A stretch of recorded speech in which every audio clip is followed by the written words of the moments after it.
Assalamualaikum warahmatullahi wabarakatuh. Alhamdulillah, salatu wassalamu ala rasulillah Sayyidina Muhammad ibn Abdillah wa ala alihi wa sahbihi wa mawalah. La hawla wa la quwata illa billahil aliyil azim. Pada yang saya hormati, beliau Bapak Dr. Arif Hasanul Muna LCMA. Pada kesempatan kali ini saya akan menyampaikan atau memaparkan berkaitan tentang fisik dan akhlaknya Rasulullah Shallallahu Alaihi Wasallam. Sifat khalqiyah sama sifat khuluqiyahnya Rasul.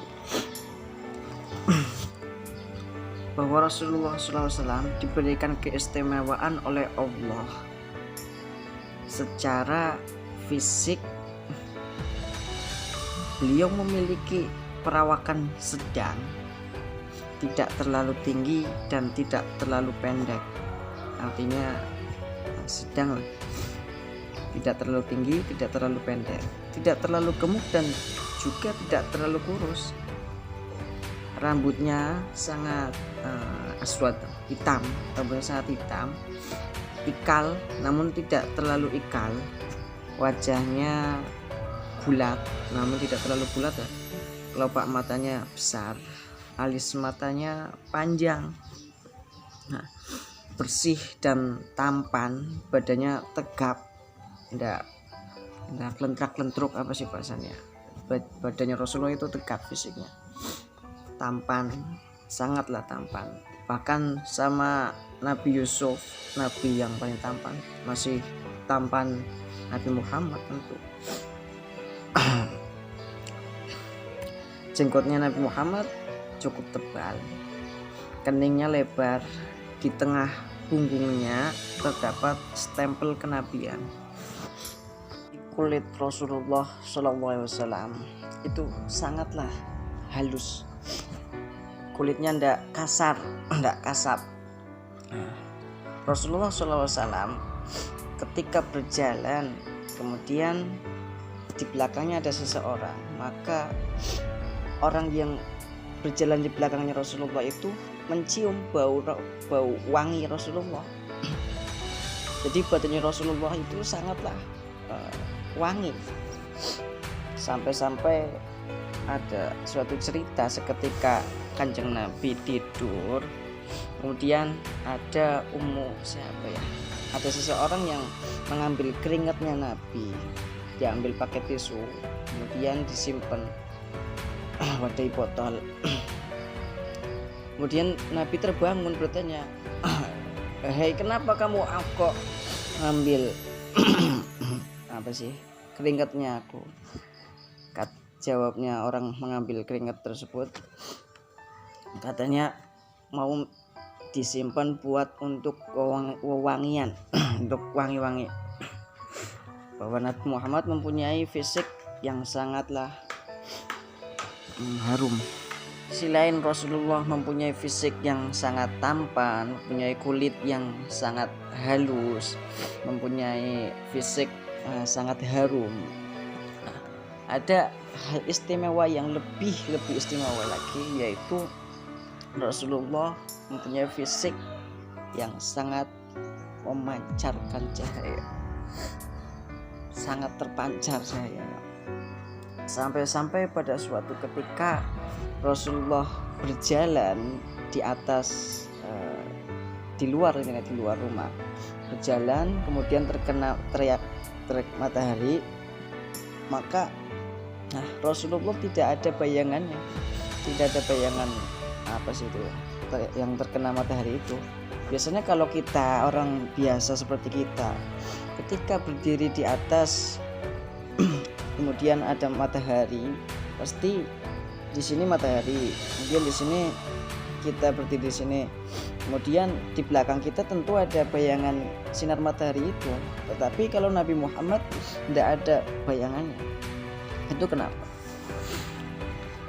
Jawabannya, karena Nabi Muhammad adalah nur, cahaya, dan cahaya Nabi Muhammad tersebut itu sangat kuat, lebih kuat daripada cahayanya matahari. Karena sebelum diciptakannya langit, matahari, bumi dan seisinya ini sudah diciptakan nurnya Nabi Muhammad terlebih dahulu.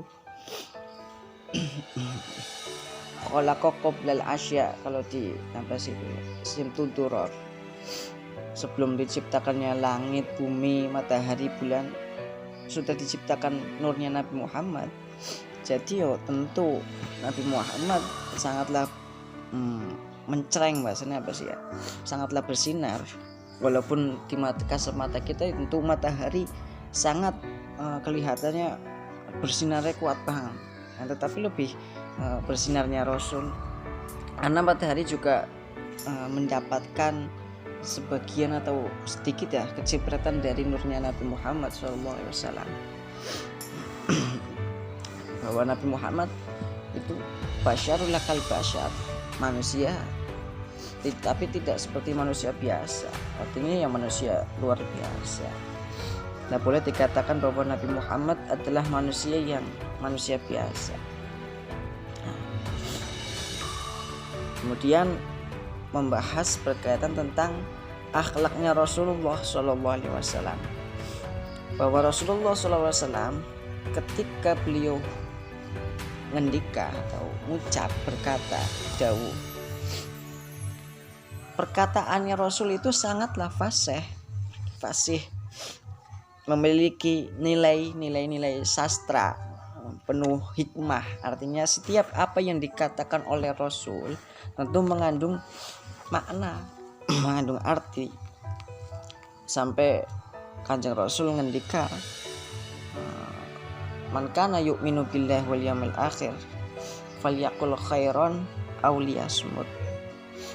Barang siapa yang beriman kepada Allah dan hari akhir, maka berkatalah dengan perkataan yang baik. Kalau tidak bisa berkata dengan perkataan yang baik, ya tentu lebih baik diam. Jadi apapun yang dikatakan oleh Rasul tentu mempunyai hikmah, mengandung hikmah, banyak maknanya. Maaf, kurang enak badan. Rasul mempunyai sikap yang sangat santun. Beliau sangatlah pemaaf, walau beliau mampu membalas. Sabar saat sulit, semakin berat cobaan semakin tambah kesabarannya. Walaupun Rasulullah ketika dilempari kotoran, Rasul tentu bisa membalas, mampu membalas, akan tetapi Rasul tidak membalasnya. Rasul mempunyai sifat pemaaf, orangnya pemaaf. Beda kalau kita baru dipukul satu kali aja langsung ngamuk. Rasul itu semakin berat cobaannya, semakin kuat kesabarannya.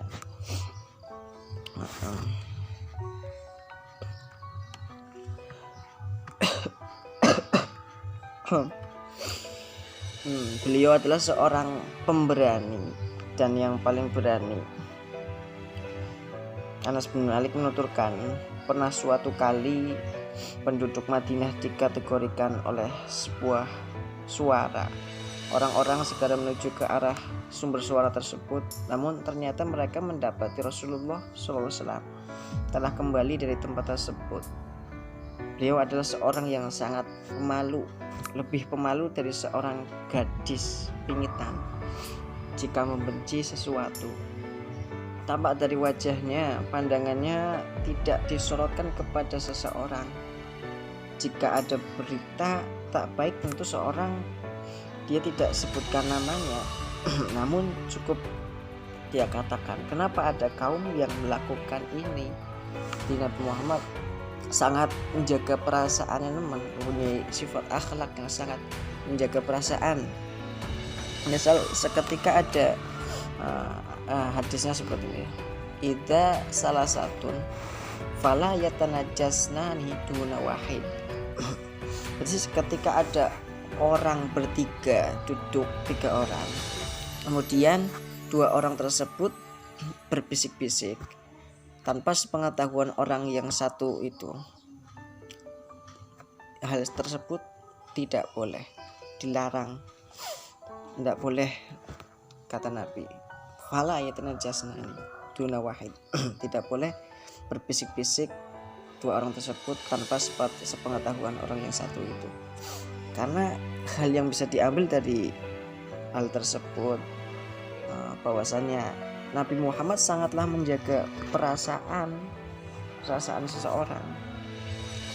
Kalau ada 3 orang sedang duduk, kemudian 2 orangnya itu bisik-bisik tanpa sepengetahuan satu ini, tentu orang yang satu tersinggung, perasaannya gimana, kok bisa menang-menangan, kok bisa kayak gue nyolot, tidak ngerti. Tidak ada keterbukaan di antara 3 orang tersebut. Rasul mengajarkan untuk menjaga perasaan.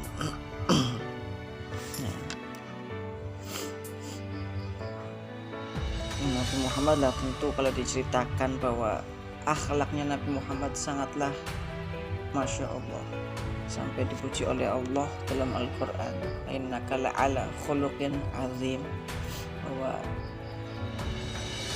sesungguhnya panjenengan ya Muhammad mempunyai akhlak yang azim, agung, akhlak yang mulia. Kalau diceritakan akhlaknya Nabi Muhammad, tentu banyak sekali, tidak akan selesai. Karena Nabi Muhammad manusia yang luar biasa. Diutusnya Nabi Muhammad di dunia ini kan juga karena liutami makarimal akhlak, untuk menyempurnakan akhlak.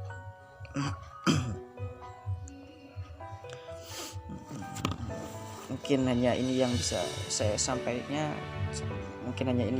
sampaikan.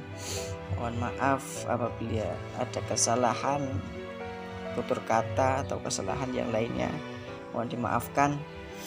Mohon diingatkan kalau ada kesalahan berkaitan apa yang sudah saya sampaikan. Tentu saya akan menerimanya dengan senang hati. Apabila ada kebenaran, itu semata-mata dari Allah Subhanahu wa taala. Billahi taufiq wal hidayah. Assalamualaikum warahmatullahi wabarakatuh.